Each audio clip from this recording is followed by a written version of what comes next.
नमस्कार, battle of Bengal में आप सभी का स्वागत है। आपके साथ मैं हूं खुशबू। बंगाल में बीजेपी के प्रदेश अध्यक्ष दिलीप घोष ने बड़ा बयान दिया है। उन्होंने कहा है कि जो युवा हैं बंगाल के, वो अपनी सुरक्षा के लिए हथियार भी उठा सकते हैं। उधर जगदीप धनखड़ ने ममता सरकार पर निशाना साधा है और कहा है कि डर की वजह से बंगाल के अंदर निष्पक्ष और स्वतंत्र मतदान नहीं होता है। वहीं शुभेंदु अधिकारी, जो कि हाल ही में बीजेपी में शामिल हुए हैं, उनके बाद अब उनका परिवार भी जल्द ही भगवा में हो सकता है। इन्हीं सब विषयों पर चर्चा के लिए हमारे साथ स्टूडियो में मौजूद हैं कैपिटल टीवी के editor in chief doctor Manish Kumar. Doctor साहब, बहुत बहुत स्वागत है। धन्यवाद। डॉक्टर साहब, काफी बड़ा बयान दिया है यहाँ पर दिलीप घोष ने। उन्होंने कहा है कि हथियार भी उठा सकता है बंगाल का युवा अपनी सुरक्षा के लिए।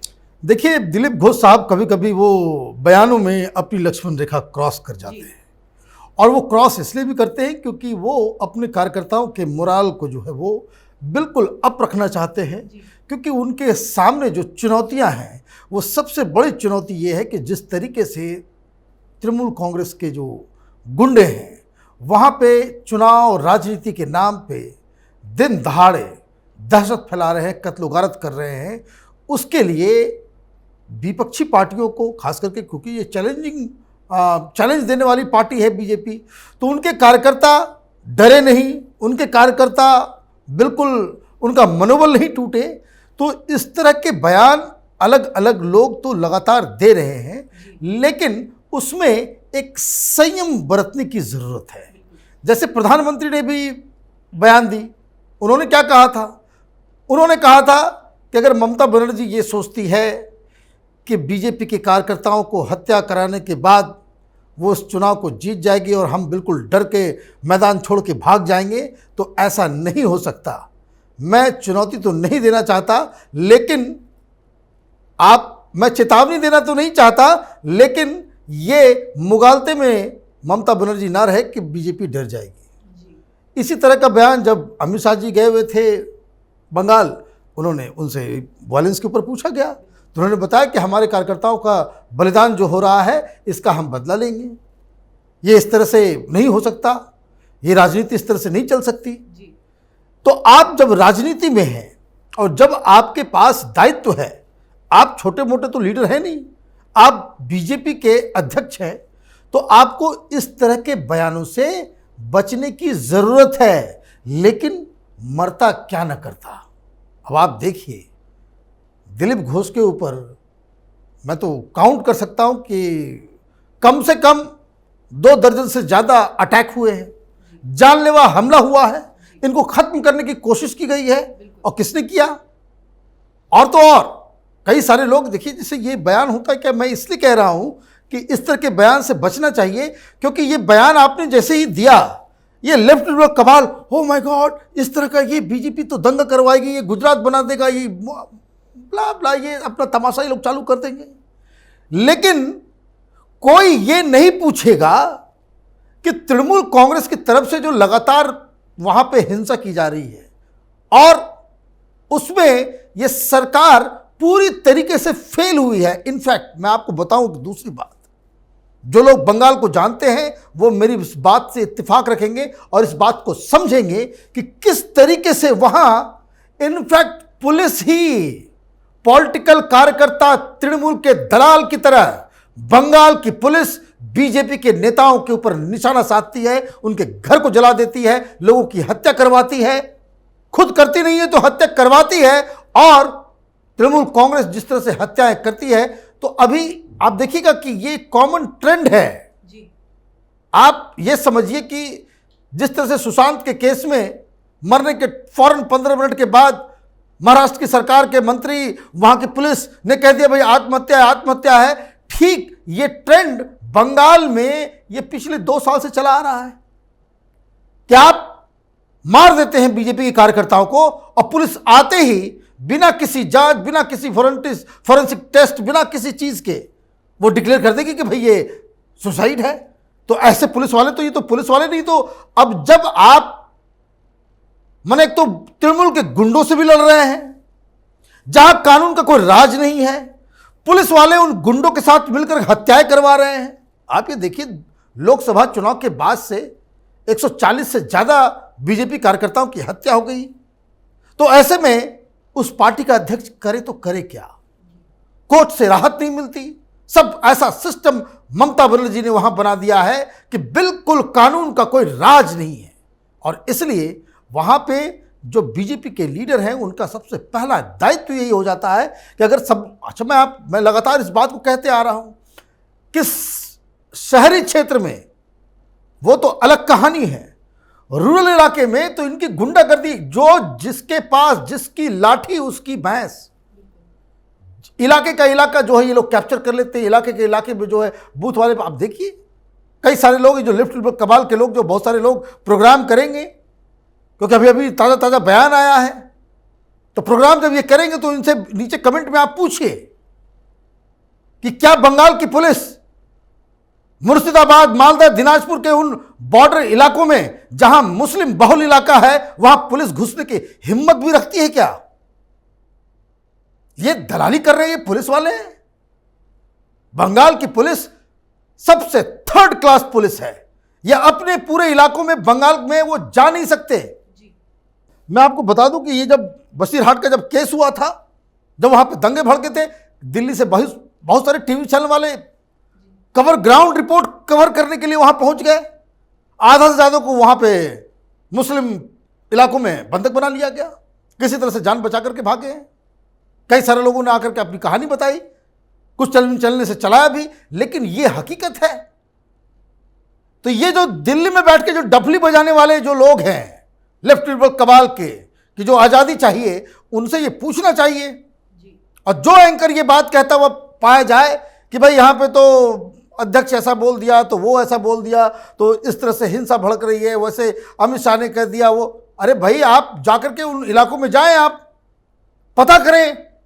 आप मीडिया वाले आप जाकर के वहां एक सेंटेंस कैमरा खोल करके एक भी शब्द आप जो है ममता बनर्जी के खिलाफ, मुसलमानों के खिलाफ, बांग्लादेशियों के खिलाफ, रोहिंग्या के खिलाफ एक शब्द बोले, सही सलामत आप वापस नहीं आएंगे। आपको टेप और कैमरा सब वहीं पे गायब हो जाएगा। तो ये स्थिति है। अब अगेंस्ट दिस ऑड्स बीजेपी के लीडर के पास क्या बचता है अपने कार्यकर्ताओं को बताने के लिए? वो थोड़ी ये कह रहा है कि भाई मर्डर कर दो। मैं आपको बताऊं, सिमिलर केस हुआ था जब ये जो महमूद पराचा और एक दो मुस्लिम लीडर्स लखनऊ के अंदर मुसलमानों से ये अपील कर रहे थे, भाई हथियार का लाइसेंस लो और हथियार चलाना सीखो। ये बात हुई थी, तब तो किसी ने छाती पीटना नहीं शुरू किया था। बात आई गई चली गई, लेकिन चूंकि दिलीप घोष ने ये बात कह दी, तो अब इसको लेकर के ये लेफ्ट लिबरल कबाल, ये जो दिल्ली में बैठे हुए जो डफलीबाज सब हैं, वो मामला शुरू करेंगे। लेकिन हैविंग सेड दिस, जो लोग पदाधिकारी हैं, नेशनल पार्टी से जुड़े हुए हैं, स्टेट लेवल के नेता हैं, उनको इस तरह के बयानों से बचना चाहिए। जी। और मनीष जी, ऐसा लग रहा है कि बंगाल के अंदर संविधान को लेकर बड़ी कश्मकश सी चल रही है ममता सरकार और राज्यपाल के बीच। एक तरफ तो टीएमसी वाले इस्तीफा मांगते हैं राज्यपाल जगदीप धनखड़ का, ये कहकर कि वो संविधान का उल्लंघन कर रहे हैं। दूसरी ओर ये कहते हैं जगदीप धनखड़ कि वो संवैधानिक प्रमुख है राज्य के, इसलिए वो ये सुनिश्चित करना चाहते हैं कि जो बंगाल की जनता है वो निष्पक्ष और स्वतंत्र रूप से मतदान करे, जो कि बंगाल के अंदर होता नहीं है। देखिए, ये गवर्नर साहब का काम नहीं है। ये गवर्नर साहब वहां बैठ के राजनीति करने लग गए हैं। इनको इससे बचना चाहिए। गवर्नर का काम है बयानबाजी नहीं करना, गवर्नर का काम है रिपोर्ट्स देना। अगर गवर्नर साहब को ये लग रहा है कि वहाँ पे कानून का राज नहीं है, वहाँ पुलिस वाले टीएमसी के दलाल बन गए हैं, वहाँ पे कोर्ट्स काम नहीं कर रहे, वहाँ पे सरकारी एजेंसियाँ काम नहीं कर रही, वहाँ पे कुछ ढंग से नहीं हो रहा, वहाँ पे कानून का राज नहीं है, आप ओपनली आप लीटर लिखिए केंद्र सरकार को। आप केंद्र सरकार को, आपके पास ये अधिकार है, संविधान के तहत आप रिकमेंड कर सकते हैं कि चूंकि ममता बनर्जी सरकार के तहत बंगाल में संविधान का, कानून का राज खत्म हो गया है, इसलिए ये राज्य आर्टिकल 365 के लिए एकदम बिल्कुल सुटेबल केस है। तो आप इसको रिकमेंड कीजिए, उसके बाद सरकार काम करेगी। हो क्या रहा है कि सब राजनीति कर रहे हैं। मैं बार बार मैं इस बात को इसलिए मैं कह रहा हूं कि ये चुनाव जो बंगाल के अंदर होने वाला है, ये अब तक का सबसे खूनी चुनाव होगा। दोनों तरफ से लाशें बिछेगी। और वो क्यों बिछेगी? क्योंकि ये राजनीति, ये जो गवर्नर साहब राजनीति कर रहे हैं, ये केंद्र सरकार जो राजनीति कर रही है, ममता बनर्जी जो राजनीति कर रही है, ये दिन के कोलकाता हो या बंगाल का कोई भी इलाका, जो लोग इस वीडियो को देख रहे हैं वो अपने अपने दोस्तों, अपने रिश्तेदारों को फोन करके पूछें। ये कोई रॉकेट साइंस, इसके लिए बहुत कोई करमचंद बनने की जरूरत है कि टीएमसी वालों ने जंगल राज मचा दिया है बंगाल के अंदर। तृणमूल कांग्रेस के खिलाफ कोई कुछ बोलता है उसको सीधे हत्या कर दी जाती है, पुलिस पकड़ के ले जाती है, उसको यातनाएं दी जाती हैं जी। तो ये तो सब कुछ आंख बिल्कुल साफ हो रहा है। तो फिर ये धनखड़ साहब बात तो सही कह रहे हैं कि ममता बनर्जी के राज के में जो है वो फ्री एंड फेयर चुनाव नहीं होंगे। तो फ्री एंड फेयर चुनाव कैसे होंगे? आप हटाइए उनको। आप हटाना इसलिए नहीं चाहते कि वो पॉलिटिकली रॉन्ग मूव हो जाएगा। लोग केंद्र सरकार के ऊपर, प्रधानमंत्री मोदी के ऊपर, अमित शाह के ऊपर तानाशाह होने का आरोप लगाएंगे। वो आरोप खुद के ऊपर लेना नहीं चाहते हैं। और इस दौरान क्या हो रहा है? इस दौरान यही होगा कि इस चुनाव के चक्कर में सैकड़ों लोगों की जान जाएगी। ये सैकड़ों लोग जो मारे जाएंगे, ये जिम्मेदारी गवर्नर और केंद्र सरकार की है। और टीएमसी तो वो तो गुंडागर्दी, वो तो मारपीट कर ही रही है। इसमें कौन सा अनोखा बात हो गया? तो ये आइदर ईसी, सुप्रीम कोर्ट, केंद्र सरकार, ये गवर्नर, ये इनकी जिम्मेदारी है कि अगर ममता बनर्जी पागल हो गई है, ममता बनर्जी की सरकार रोग हो गई है, तो इसको कैसे हटाया जाए, कैसे नियंत्रित किया जाए। तो उस पर तो कोई कुछ बोलता नहीं है। धनखड़ साहब जो है बीच बीच में बैठ करके जो वो बयान देते रहते हैं। तो सिर्फ बयानबाजी से काम कैसे चलेगा?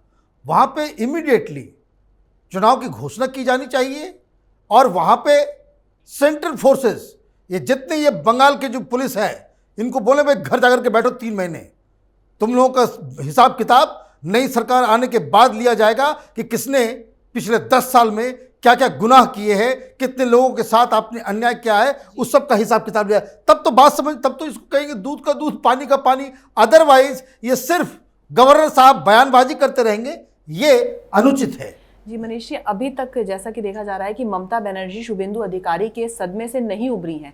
ऐसे में अगर उनके जो पिता हैं और उनके जो 2 भाई हैं वो भी अगर शामिल हो जाते हैं बीजेपी के अंदर, जैसे कि संकेत मिल रहे हैं, शुभेंदु अधिकारी ने भी कहा है कि उनके घर में भी जल्दी कमल खिलने वाला है, तो ममता बनर्जी की जो मुश्किलें हैं किस तरीके से बढ़ सकती हैं? देखिए, ममता बनर्जी से ये एक बहुत बड़ी गलती हो गई है और ममता बनर्जी इस चीज़ को जान रही है कि वो शुभेंदु अधिकारी को, उनको जो खोना तृणमूल कांग्रेस के लिए बहुत बड़ी मुश्किल होने वाली है। पहले मनाया गया, पहले ये किया गया, और साथ ही साथ आप शुभेंदु अधिकारी के पर कैसे काटे जाएं उसके लिए आप इंतजाम भी करते रहे। तो जो ग्राउंड से जुड़ा हुआ लीडर है उसको तो आप, वो तो सब कुछ समझ जाएगा। ये तो कोई मदन मित्रा है नहीं, ये तो कोई और भी जो कल्याण बनर्जी टाइप के लीडर है नहीं कि जिनकी अपनी साख कुछ नहीं है। ममता बनर्जी के साथ ही जो है वो बयानबाजी करते रहते हैं। ममता बनर्जी माँ तो क्या ऐसे वैसे वो करते हैं और इसलिए इनकी जो राजनीति चमकती है। लेकिन ये जब शुभेंदु अधिकारी बीजेपी में आए तो मैंने बहुत सारे ये जो तृणमूल कांग्रेस के हार्डकोर कार्यकर्ता जो पॉलिटिकल एनालिस्ट बनकर के टेलीविज़न डिबेट्स में आते हैं, ये भी एक नई परिपाटी शुरू हो गई है। ये माने अलग अलग पार्टी के अलग अलग चट्टे बट्टे होते हैं, वो पार्टी के कार्यकर्ता होते हैं, लेकिन जब वो टीवी पे आते हैं तो बोलते हैं पॉलिटिकल एनालिस्ट है। ये इसकी वजह एक और ये भी है कि जो पॉलिटिकल पार्टी जो कायराना हरकत कि जो अपने प्रवक्ता को नहीं भेजते, प्रवक्ता की जगह इन अपने अपने कार्यकर्ताओं को भेज देते हैं पॉलिटिकल एनालिस्ट के नाम पे। तो उन लोगों से मैंने सुना कि वो ये कह रहे थे कि शुभेंदु अधिकारी तो अकेला है, उसके परिवार में कई सारे लीडर हैं, वो आज भी टीएमसी में है, तो वो अकेला क्या कर लेगा। अब किसी ने पूछा नहीं ये सवाल उनसे कि भाई ये इतनी बेवकूफ़ी वाली बात आप नेशनल टीवी पे कैसे कर सकते हो। शुभेंदु अधिकारी उस परिवार का सबसे पॉपुलर लीडर है। अगर वो कोई फैसला कर रहा है तो वो अपने पिताजी जो उसके सांसद हैं उनसे राय रफ्ता करेगा, वो अपने भाइयों से बातचीत करेगा। ये सारे, ये शुभेंदु अधिकारी ही नहीं बीजेपी में आ रहे हैं, ये तमाम लोग बीजेपी में ट्रांसफ़र हो रहे हैं। ये बात, ये तो कोई इसको ये तो राहुल गांधी की टीम में जिस तरह के पॉलिटिकली इमेच्योर लोग हैं वो इस तरह की बातें करेंगे? भाई प्रशांत किशोर शुभेंदु अधिकारी के फादर से तो जाकर मिले, बातचीत की, 2 घंटे तक मीटिंग चली, फिर भी तो नहीं रुका कुछ, फिर भी तो कुछ नहीं हुआ। तो ये सारी चीजें हैं और ममता बनर्जी इसलिए इस शुभेंदु अधिकारी से घबराई हुई है कि एक तो बंगाल में ये मैसेज चला गया कि इनका जो सबसे, जिसको कह सकते हैं कि इनके खेमे का सबसे बड़ा हीरा, वो जो है ममता बनर्जी खो चुकी है। ममता बनर्जी को ममता बनर्जी बनाने वाला ये जो अधिकारी परिवार है वो अब ममता के साथ नहीं है।